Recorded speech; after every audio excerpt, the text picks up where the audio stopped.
Hello guys, it's me, APPG Vlog. Sa araw ito ay mayroon akong ibabahagi sa inyo na isa na namang YouTube tips pagdating sa YouTube sa mga bagong content creator or mga nagbabalak na mag-content sa YouTube. Ituturo ko sa inyo ito guys para mapadali kung paano gumawa ng YouTube thumbnails sa cellphone, sa mga walang laptop, walang desktop. So mapapadali na guys ang inyong paggawa ng YouTube thumbnails. So simulan natin guys. So guys, nandito na tayo sa aking cellphone. Hawak ko na ang bit. Hawak ko ng aking cellphone sa pagtuturo sa inyo kung paano gumawa ng thumbnails dito sa cellphone. Napakadali lang guys gamit ang ChatGPT.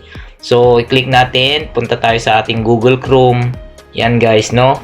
So, hanapin natin si ChatGPT, no? Click ChatGPT. Search natin si ChatGPT.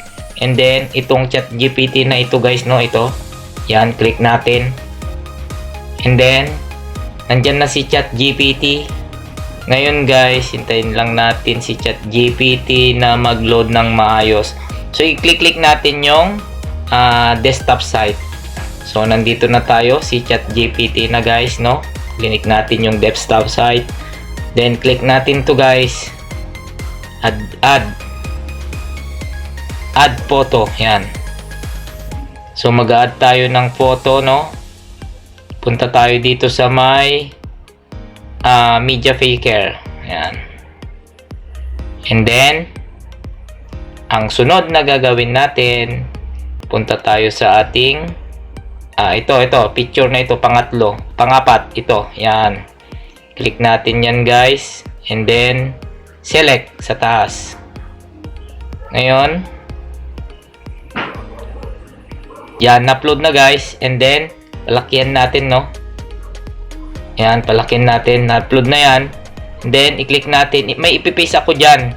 Yung itinype ko. Gawa mo ako ng thumbnails size 1280 by 720 pixels gamit ang picture na ito na may title CP lang gamit ko, may YouTube thumbnails na ako. Click yung arrow doon sa black arrow. Yan. Then, tayin natin. Tayin natin na guys na nagpro-process na yan. Yan. Palakihan natin habang kuhan. Yan. Maselan lang masyado dito sa sa cellphone dahil ang nangyayari dito sa cellphone, isang pindot mo lang, medyo kung napindot mo dito sa taas ay medyo maselan dahil baka maklik mo ng iba, lilipat na naman. Yan, CP lang gamit ko.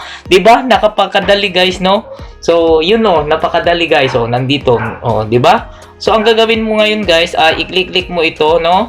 I-click mo ito or i-click mo yung arrow, palakin natin. Ito itong nandito na arrow, no? Ang galing guys, no? CP lang gamit ko, may thumbnails na ako. Yan, i-click natin yan. Yan, i-click natin yan. And then yan. 'Di ba? I-download na natin guys. Ito, i-click nyo itong download. Okay, download. 'Di ba guys? Napakadali. Yan. So, na-download na natin guys. So, yun lang guys. Maraming salamat sa inyong panonood. So guys, kung nagustuhan mo itong tutorial tips na ito, gamit lang ang iyong cellphone sa paggawa ng YouTube thumbnails, ay huwag mo akong kalimutan na i-likes at mag-comment sa baba guys kung ano pa ang gusto mong malaman pagdating sa YouTube tips. At kung napadaan ka lang sa aking channel, ay huwag mong kalimutan i-subscribe at i-click na rin yung notification bell para updated kayo lagi sa bago kong upload na video. So, bye-bye guys!